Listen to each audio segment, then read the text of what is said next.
you know that I am a sucker for a good productivity app. Like, if you've been here for more than 12.2 seconds, you know that productivity is one of my jams and that I absolutely love finding tech that helps me be more productive. So today we're actually going to chat about my favorite productivity apps for 2021 and beyond. And some of these you've probably heard of course. Some of them you probably have not heard of, and I might even show you a new way to use some of them. So let's go. Well, hello there. What's up? Hey, howdy, hey. My name is Jessica Stansberry. If you are new here, welcome to my channel. I am pumped that you are here. It's a fun place to hang out, I promise. At least I have fun. I don't know about anybody else, but welcome. Okay, so in all seriousness, productivity is one of those things I can nerd out about all day, and I have had to get really good at honing in my productivity strategies and honing in the things that I use to be more productive, because I don't have a crap ton of time to work every day. Back when I was kind of first starting the business that I have now, when I was really, getting into hosting a podcast and things like that, I was hosting a podcast with my friend Jacqueline called All Up in Your Lady Business. And I still had very small children. So at the time, my youngest son wasn't even 3. And so basically the only time I had dedicated to work was either when he was sleeping, which wasn't super predictable, or 2 days a week when my dad would take him for me so that I could get work done.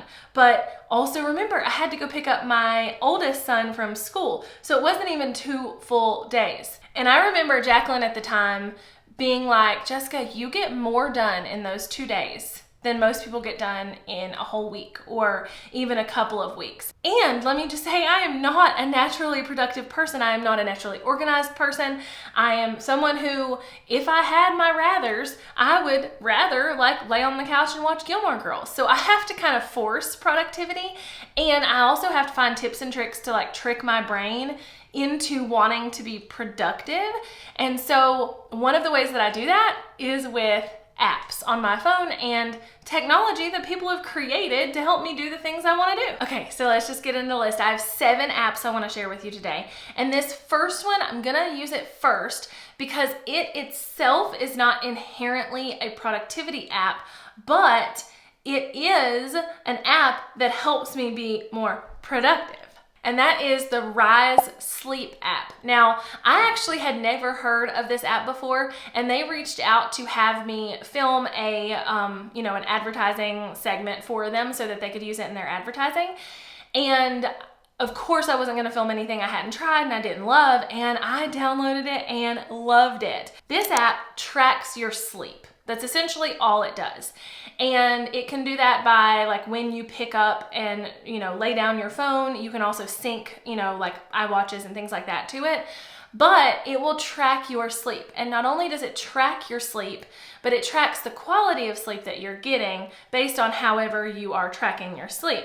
And then it's going to estimate how much sleep you actually need every night and give you a number of sleep debt that you have.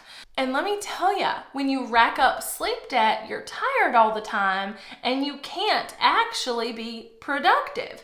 So sleep is super, super important to me. I do everything I can to make sure I get the best sleep possible and the most sleep possible. Pretty much every night, most nights, as soon as the kids go to sleep, I go to sleep, and I try my best to get good sleep because I know I feel my best when I get it. And this app just kind of helps me gauge that and will tell me if maybe I haven't slept good this week, and that's why I feel like junk. It helps me not really beat myself up if I am not as productive as normal, because look, Jessica, you didn't sleep as good. You have 20 million hours of sleep debt racked up. So it helps me see when I can be my most productive and all the things. It actually even does have a chart that shows you when you're at your most productive, my peak times to get things done are like 9:30 to 10 o'clock in the morning, and then again at like 5 or 5:30 in the afternoon. And that's pretty spot on for me. And usually what's funny about that is those are the times I usually work out, and it's usually the time I have energy to work out. So that is a great app that I couldn't not mention that I think helps me get better sleep and kind of figure things out for my body so I can be the most productive I possibly can be. By the way, I don't think I mentioned it in the start of this video, but this video is not sponsored by any of these apps. These are just cool apps that I love, and I will link them all below. All right, the next productivity app that I have to share is an app called Habit. Now, it is literally a habit tracking app. So it, again, not necessarily like the app itself doesn't help me be more productive, but in tracking my habits, I get more productive. So if I want to set up a habit tracker where I know that every morning I click a button after I have, not been on my phone for 2 hours, or after I've got my workout in, or things that make me more productive, I can use Habit to do that. They actually have built-in habits that you can use, or you can put in your own. I usually put in my own. I'm usually like, hey, every day I want to be off my phone by 7, like whatever the scenario is. I'm hardly ever off my phone by 7. We're just like, that was a lie. But if I want to work out every day, if I want to not pick up my phone for a certain amount of time, if I want to eat healthy, all things that make me my best self so that I can be more productive, I can set up a habit for, and I can check off the box, and then I can even see like a good calendar view of how often I've hit that habit, which is just going to motivate me to want to do it more. The next 5 apps are actual productivity apps. Like, they don't just help me be my best self so I can be productive, but they actually help me be productive. And, I have to slide in right here with Apple Notes. I did an entire video about Apple Notes and how it got so much better in the iOS 15 update for the iPad, and how it basically is a contender for the best like note-taking app compared to GoodNotes or Notability or whatever else. And so it should be no secret that Apple Notes is one of my favorite tools. And as far as productivity goes, I use it to have to-do lists at my fingertips, and to have to-do lists at my fingertips that I'm not getting distracted by.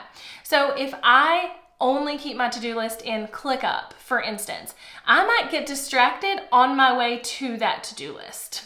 Like, let's be real, that is my personality. Like, I'll squirrel somewhere on my way to do that to-do list. And so Apple Notes is a great way for me to just keep it at my fingertips, keep the app open, check off things as I get them done, and not have a lot of fuss around it and not have a lot of distractions that could possibly happen other than the phone itself. But what I'm going to talk about next kind of helps me with that. Apple Notes also helps me be more productive because I can easily transfer things between computers. So I'm a Mac girl through and through. I don't even allow PCs in my house. My kids want a PC, like a gaming PC for Christmas, and we don't allow PCs in this house. So that being said, I have an iPhone, I have an iMac, I have a MacBook, we have a Mac Mini in the house. I just ordered, y'all. Did you see the Mac event where they released the new M1 chip in the 16-inch MacBook Pro and 14-inch? I just ordered the 16-inch because I've been waiting on a 16-inch because my laptop's the 13-inch and I wanted a bigger one, but I wanted to wait for that M1 chip, and I'm so excited. It's going to be months before it gets here, but that's not the point. The point here is I'm a Mac girl, and so all of my things that I use throughout the day, my iPad, my my computers, my laptops, my husband's computer, my phone, his phone, they're all Apple products.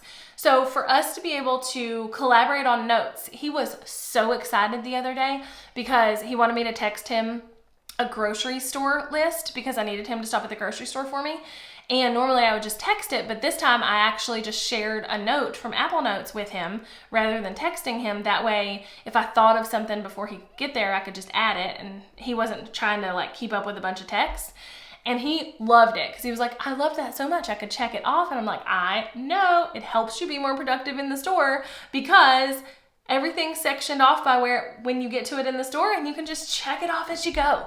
Like nerdy things 101. Beyond sharing notes with my husband, Apple Notes like helps me share things with myself. So I can easily type an Instagram caption on my computer, which means I can use my hands, both of them, and my keyboard, which I can type way faster on than with my thumbs on my phone, right? And so I can type an Instagram caption on my computer in a more productive way and immediately have it on my phone in an Apple Note that I can copy and paste. So that alone helps my productivity because I can type faster over here and I don't have to do anything to even get that note on my phone to grab that caption. There's honestly probably 1,000 ways I could tell you could be more productive with the Apple Notes app, but it is one of my favorite productivity apps, hands down. If you're not on Apple, you know, you're not gonna like that one, but that's okay because we can't be friends anyway if you're not an Apple person. Just saying. And spoiler alert, the next thing is actually an Apple thing too. Sorry, but I would bet that like Androids have something similar, so I'm gonna mention it because even if you're not on Apple, I think it could help you.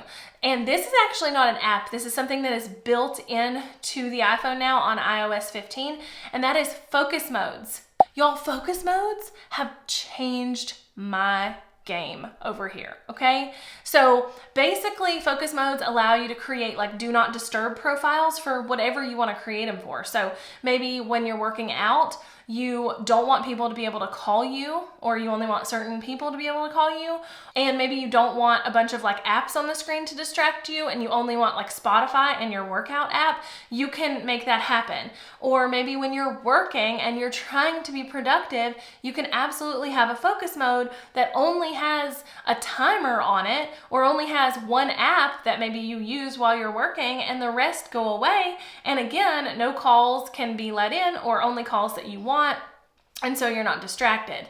These focus modes have legit been a game changer for me. I have a focus mode for bedtime. I have a focus mode for when I'm filming, so my phone doesn't go off when I'm filming. I have focus modes for everything, and that helps me be focused and way more productive because I'm actually focused on the task at hand. I'm not distracted and like, you know, going to pick up my phone to just get distracted by Instagram or whatever. Right? You know I'm gonna have to mention and bring up Google Calendar. Now, that being said, I don't actually use the Google Calendar app on my phone. I just have my Google Calendar synced to my Apple Calendar app. So I don't have to have like 7 different apps. And that started because do you remember used to on the iPhone at the bottom, the like 4 icons you can have at the bottom, they used to not be changeable. You used to only be able to have like email, a browser, your calendar, and something else. So it started like that because I got tired of clicking on my calendar on my phone and not having my actual Google Calendar because I don't use Apple's iCal. So I actually have Google Calendar integrated in the Apple Calendar app, but it's really as broad as it is long because I can add things or take things away or see things just as the same as I could with the Google Calendar app. But I use my Google Calendar as a way to keep up with time-specific meetings that I have to be on and keep up with where I have available work time throughout the day.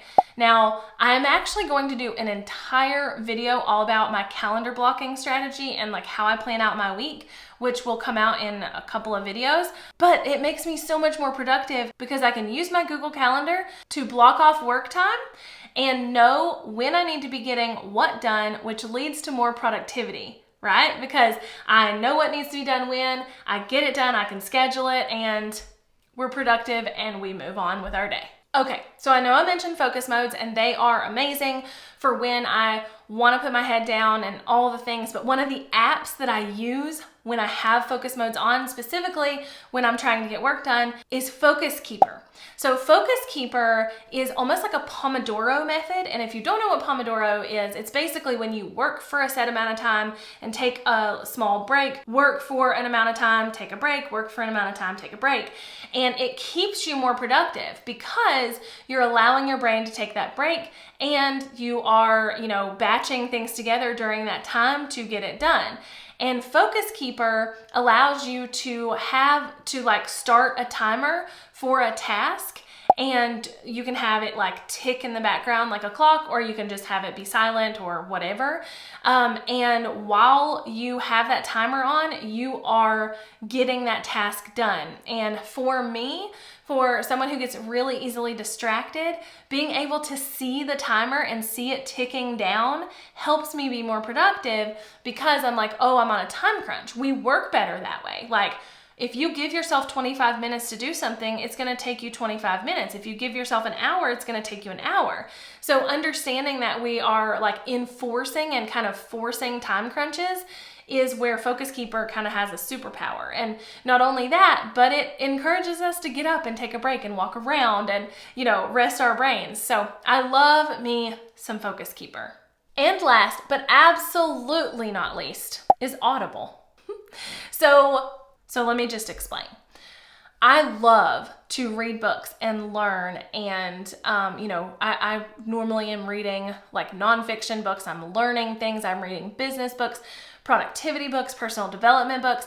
I love it so much. But for me to sit down and read a book, one, I'm going to get really distracted. But two, finding the time to do it is kind of hard for me. I have kids, and I have a house that has to be kept up, and I have a business and all the things. And so I use Audible to help myself be more productive, particularly with reading books. And what that means is I will read books with Audible while I'm doing other things that I normally could not read a book while doing. So washing the dishes, driving to the grocery store, walking around the grocery store, doing the laundry, cleaning my house, things that inherently wouldn't go well if I had like a book in my hand. I can now put a book in my earballs and get two things done at once. And it works so good for me because I'm able to check off my goals or my habits in the Habit app or whatever I'm wanting to do of reading a certain amount of pages or reading certain books or whatever. But I'm not putting other things off while I'm doing it. I'm being productive while I'm learning. And that's important to me. I have a very hard time sitting down to read books. I get really distracted. I get really bored. And being able to listen while I'm doing other things is a magical game changer. So like I said, all of these are linked below in the description. And if you want any more kind of productivity tips, I will also link a playlist below full of all the videos I've done in the past with productivity tips that hopefully will help you get more done. And until next time, bye y'all.